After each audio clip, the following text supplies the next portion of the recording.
Bonjour tout le monde, bonjour Insta, bonjour Facebook, je suis de ce côté-là sur Facebook, de côté-là sur Insta. On va parler aujourd'hui du lien entre le sommeil, le stress et la perte de poids.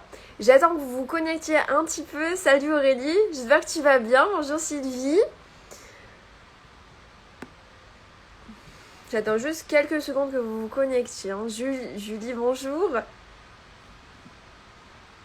Donc comme je disais, là je suis sur Facebook, là Insta, donc si je vous regarde pas, c'est juste normal. Allez, on va commencer. Donc, aujourd'hui on va parler du pourquoi le stress et le manque de sommeil entraînent une prise de poids ou une non-perte de poids. Et demain, à la même heure, 13h30, j'essaierai d'être plus à l'heure, on va parler de comment faire, quelles solutions mettre en place pour pas que ça influence la perte de poids. La non-perte de poids plutôt. Donc, on va commencer par le sommeil. Un adulte, on doit dormir 7 heures jusqu'à 9 heures pour bien récupérer et respecter un bon temps de sommeil. Si on ne dort pas ces heures-là, on n'a pas assez de sommeil. On ne dort pas assez. Ça peut être juste on ne dort pas assez ou on ne dort pas bien. Bon. Le manque de sommeil, le problème, c'est que ça stimule la faim. Parce que quand vous avez une insomnie, parce que quand vous manquez de sommeil, vous êtes plus susceptible d'avoir faim dans la journée qui suit. Le manque de sommeil, en fait, ça affecte la sécrétion de certaines hormones, notamment la ghreline, la leptine. Ces hormones-là, elles régulent l'appétit, elles régulent la satiété. Et ce sont elles, justement, qui nous aident à se sentir rassasiés. Comme le fait qu'on n'ait pas de sommeil, ça perturbe ces hormones, notre sensation de satiété en est perturbée. Ensuite, le manque de sommeil, ça fait monter les niveaux sanguins de ghreline, comme je vous ai dit. La ghreline en particulier, c'est une hormone qui déclenche la faim. Et en plus, ça réduit la consommation d'énergie par le corps. Donc, si le but de votre régime, c'est de faire fondre la graisse, c'est bien souvent le cas, ne pas assez dormir, en fait, c'est se mettre juste des bâtons dans les roues. Le manque de sommeil, en plus, ça donne envie de manger gras. Donc, si vous souhaitez perdre du poids, la base, c'est les aliments sains. On va vous dire, manger des fruits et des légumes, manger ni trop gras, ni trop sucré, ni trop salé. Voilà, ça, on l'entend partout. C'est juste pour manger équilibré. D'ailleurs, c'est même pas forcément pour perdre du poids. Mais il y a des choses qui vont vous être plus difficiles à mettre en place si vous ne dormez pas. De quoi je voulais vous parler ? Oui, voilà, c'est ça. Donc en fait, le sommeil, ça permet de réguler ce qui se passe dans nos cerveaux. Il y a une partie de notre cerveau qui influence nos choix alimentaires. Et il y a une étude que j'ai lue qui date de 2013, c'était dans Nature Communication, qui dit que le lobe frontal et le cerveau sont affectés par le fait qu'on n'a pas de sommeil, de telle sorte que les aliments les plus gras nous paraissent plus attrayants. Donc c'est vraiment scientifique d'être attiré par les choses plus grasses quand on est fatigué, quand on manque de sommeil. Toujours par rapport aux hormones, le manque de sommeil empêche notre organisme de réagir à l'insuline. C'est une hormone sécrétée par le pancréas qui fait passer le glucose dans les cellules du corps. Les cellules utilisent le glucose comme source d'énergie ou elles le mettent en réserve dans le foie et les muscles pour une utilisation future. Mais le sommeil, ça peut modifier la façon dont le corps utilise le glucose. Celui-ci sera stocké alors dans les tissus adipeux du corps. Il n'est plus stocké au même endroit. Et c'est ce qui contribue à une prise de masse. Une prise de poids, par contre. J'avais commencé à lire vos petits messages. Je reviens, je fais une pause. Si vous avez des questions, vous n'hésitez pas. Je reviendrai dessus. Bonjour Sandrine. Daci, je t'aime. C'est gentil. Je vais pas dire moi aussi, je te connais pas. Je suis au boulot comme ça, mais je te suis sans son. D'accord. Super intéressant. Enfant. Sans son, je suis pas sûre, mais j'espère que je pourrai le mettre en replay, que ça va pas bugger. Je fais de l'apnée du sommeil, je suis à Paris avec souci de thyroïde, je prends du poids. Ah bah oui. Donc thyroïde déjà, apnée du sommeil, du coup ça joue très certainement sur la qualité de ton sommeil. Mais il y a quand même des solutions à mettre en place. Voilà, faut pas rester fataliste. Du coup je continue, vous n'aviez pas de questions. Où est-ce que j'en étais? J'ai noté toutes mes petites idées ce matin. Ah voilà. Je voulais vous parler un peu de sport. Parce que le sport, c'est pas essentiel à la perte de poids, mais quand même, ça contribue beaucoup, ça permet d'accentuer la perte de poids. Mais si le sommeil n'est pas là, vous ne pouvez pas récupérer d'une séance de sport. Or, le sommeil après une séance de sport, ça aide à récupérer, à reposer les muscles et à se remettre pour un prochain entraînement. Si vous dormez mal, vous avez un manque de sommeil, votre corps il va être fatigué et ce sera une excuse pour ne pas faire du sport. Vous n'aurez pas envie de faire du sport si vous êtes fatigué, si vous avez mal partout. Et pour ça, le sommeil est indispensable. Alors, en faisant des petites recherches pour vous faire un truc super complet, parce que j'avais rien oublié, j'ai lu une étude qui a été faite aux États-Unis. Une étude scientifique, bien sûr, je ne l'ai pas lue dans Voici. Ce qui montre que moins dormir réduit les bienfaits d'un régime alimentaire, en fait, au niveau de la perte de masse graisseuse. Parce que quand des personnes dorment un nombre d'heures requis, plus de la moitié de leur perte de poids est de la graisse, et seulement un quart est de la graisse si elles n'ont pas assez d'heures de sommeil. L'autre portion de perte, c'est des protéines, c'est du muscle. Donc c'est-à-dire qu'en fait, une personne qui dort beaucoup, normalement, une personne qui dort pas assez, ça peut avoir la même perte de poids sur la balance, mais la personne qui dort bien va perdre en graisse, que la personne qui dort mal va perdre en muscle.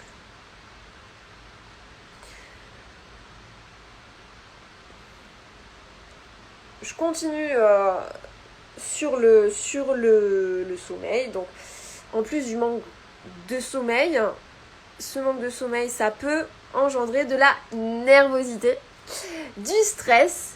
Et donc j'enchaîne sur la partie stress, en quoi le stress peut vous faire grossir. Là, il y a vraiment beaucoup de choses. Lorsque vous êtes stressé, le niveau de sucre dans le sang, donc la glycémie, elle augmente. Parce que l'anxiété incite les réserves du corps à libérer du sucre et met à votre disposition une énergie immédiate afin de parer à l'urgence. Ça c'est normal en fait, ponctuellement.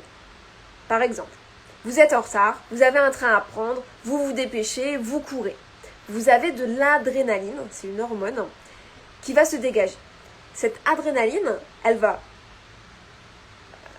avoir engendré toute une succession de choses qui vont se passer dans votre corps, dont ce pic de glycémie, cette augmentation de glucose sanguin.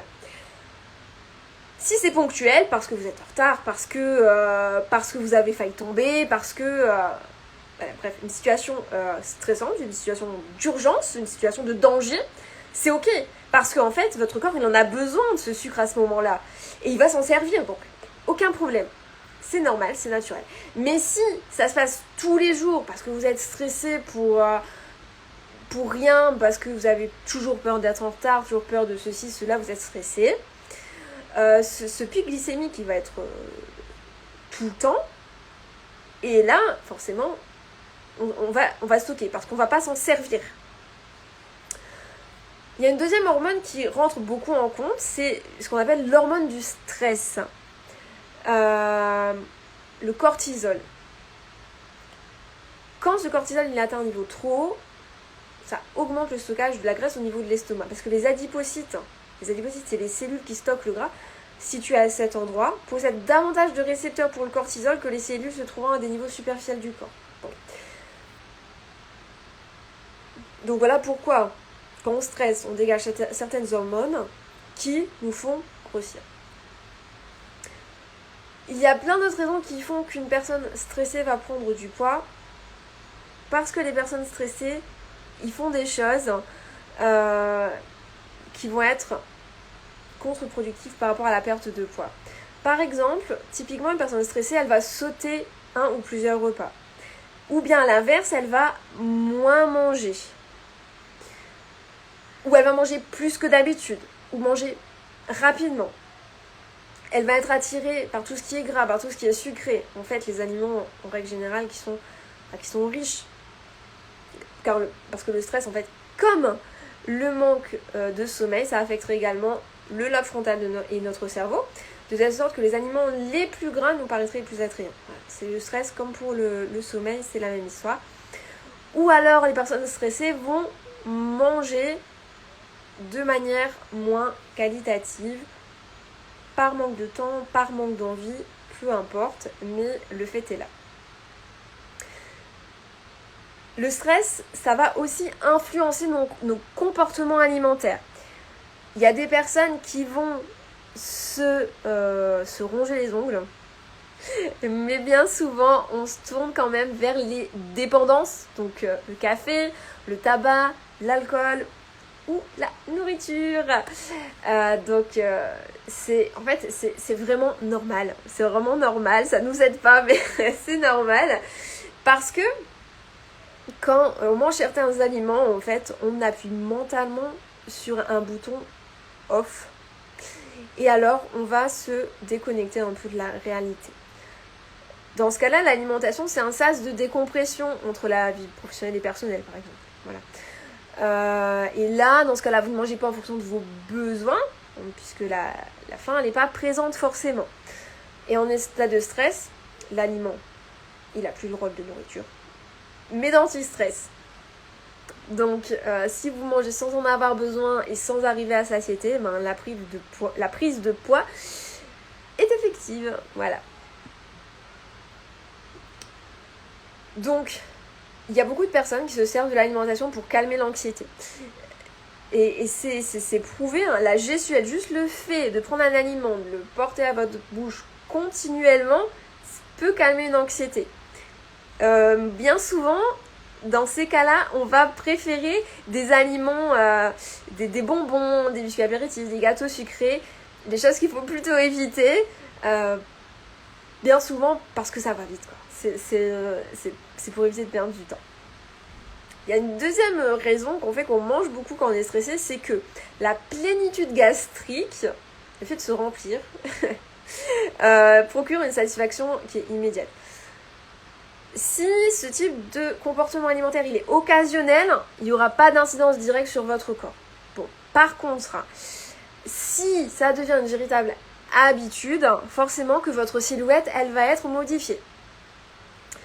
En plus de l'impact qu'a ce besoin de nourriture sur le poids, ça peut également avoir ça peut causer plein d'autres choses. Ça peut causer de la rétention d'eau, des ballonnements, une baisse de concentration, et puis ça peut même augmenter les risques de maladies cardiovasculaires. Donc ça va au-delà de juste la non-perte de poids.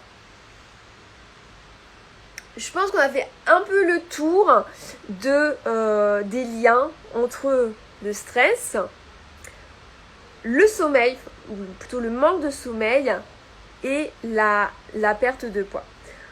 Donc on a vu que le stress, le manque de sommeil, ça va ralentir, va empêcher la perte de poids, pour toutes les explications que je vous ai données juste avant.